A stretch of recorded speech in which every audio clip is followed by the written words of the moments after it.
Mabel la bonne avait bien maigri en un mois, à cause du souci qu'elle avait et du mal qu'elle se donnait, en plus de son boulot ordinaire, qui était déjà lourd pour une petite femme comme elle. Mais elle était bien heureuse d'avoir quand même à présent un homme aussi qui dépend entièrement d'elle, comme mon cul, traqué dans les docks, bien plus en danger encore qu'aucun d'entre nous autres, plus malheureux aussi. Ponctuelle chaque soir, dès qu'elle avait fini la vaisselle, la voilà qui se défilait à sa recherche. Par précaution, nous autres on l'avait suivie déjà, 2 fois. Elle restait souvent dehors jusqu'au petit matin alors, avant de repérer mon cul dans la série des petits abris d'une écluse à l'autre. Il fallait chaque nuit qu'il change d'endroit. Tantôt il remontait dans la journée jusqu'à Greenwich, au hangar de bois, toujours en baissant la tête, ou bien il se planquait tout près de London Bridge, qui était plus animé quand même, mais pas plus de 2 soirs de suite. Elle le retrouvait d'instinct, Mabel, parmi les milles anxieux du quai, tout chassieux et fuyant. Jamais elle est revenue bredouille.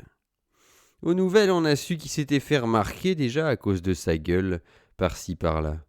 Il pouvait pas s'empêcher de reluire. Surtout quand on parlait de la guerre autour de lui. Au dock, on en parlait beaucoup, forcément. Il finira par une coupure, tu verras, que prédisait Quentin. C'est un homme qui est pire qu'une gonzesse. Question qu'on le regarde. Je parie qu'il s'est déjà donné 10 fois. Mabel veut pas tout nous dire. Faudra que j'aille moi-même un soir l'assaisonner. C'est un mec qui nous fera tous pendre. Je pensais bien comme Cantalou. C'était triste. Yorick est allé prendre le vent autour de l'endroit où il avait passé. Déjà, c'était drôle ce qu'on répétait parmi les moutons. Il y en a beaucoup des tout boueux, des bien répugnants parmi les plus salingos docs, des bijoux en plus sales encore. Cela qu'on donne de la morphine pour les rendre meilleurs et plus agiles et plus dociles encore, au tour d'entrée pour la fumerie.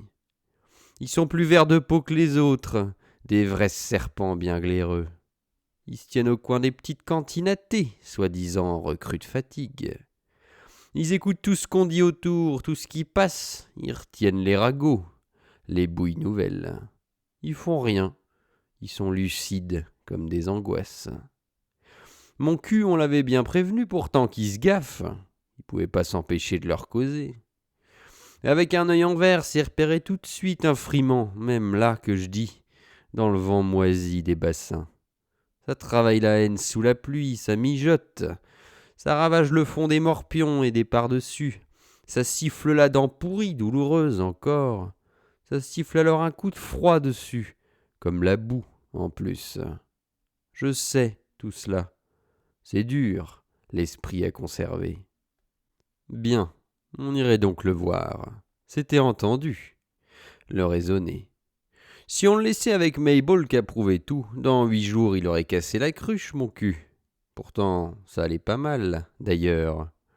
Ils étaient même pas venus au renseignement pour bijoux, sauf une carte encore du consulat, qu'ils convoquaient pour une extrême révision d'urgence. Mais les Anglais, c'est si sournois qu'on peut rien préjuger d'un silence. De Lawrence, plus aucune nouvelle.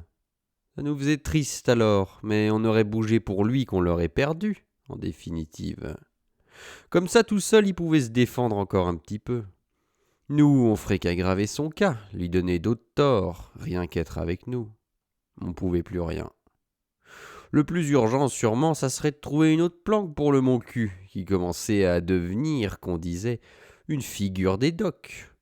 Un jour, il pourrait pas s'empêcher d'aller chez la Croquette, installer encore et puis se murer la gueule sûrement, et probablement se battre encore. Avec son nom bijou, il n'irait pas loin. On n'y croirait pas longtemps à ses papiers. La police aurait pas du génie à faire coup double sur un effronté pareil. Fallait aviser. 1 et 1 font 2, c'est imminent, quand un mec fait des jaloux. Même là, dans le bas de la merde, avec la corde au cou, faudrait sûrement qu'il pavoise encore. Donc on attend encore un jour ou deux qu'Aumône, justement, ait une commission à faire de ce côté-là, d'après un renseignement qu'Yorick lui avait donné, au sujet d'un gonze bien receleur qui voulait toucher l'assurance sans se faire paumer du tout, avec un incendie dans sa turne. Yorick y avait fait comprendre que des amis à lui connaissent un système tout à fait marrant, que c'était absolument inédit pour ça. Mais Homo ne voulait pas traiter rien du tout sans connaître à fond la victime, enfin sérieusement et en personne, comme on doit traiter une affaire délicate. Borochrome, ça l'excitait bien les choses d'incendie, toujours. Il voulait qu'on l'emmène aussi, discuter le bout de gras. Moi, Qui disait je connais tous les frimants qui fourguent depuis Bethnal Green jusqu'à Rotherheath. En boutique, en sous-sol, en appartement. Je leur ai refilé toutes les camelotes pour faire du fond. Du temps, c'est-à-dire que je me rongeais pour la cause encore. On m'en envoyait d'Amsterdam des marchandises et même du diamant. Des colibris du Timor et de la vanille du Bengale. Ça crépite de correspondants et plus tard, à la fin des bombes, c'est pas croyable, qui trouvaient preneur quand même, à tempérament. Un jour, à Victoria Docks, v'là une petite chinoise qui arrive pour moi, la pauvre mignonne, qui était bien gênée, n'avait sûrement pas 12 ans. Ça a pas traîné, elle venait d'Hong Kong. C'est grâce à elle que j'ai pu envoyer la convocation mondiale au Grand Congrès en 1902. De fourgueur, y a pas plus bas pour les dégueulasses. Le mien, qui était usurier aussi, un vrai crapaud pourri, quoi. Il m'a logé 15 ans pour rien, parce que je lui devais 25 livres depuis 1893, et qui croyait un jour comme ça, je finirais par lui rendre. Chaque jour, pendant 15 ans, il m'a dit « Tu les as !» J'y répondais même plus.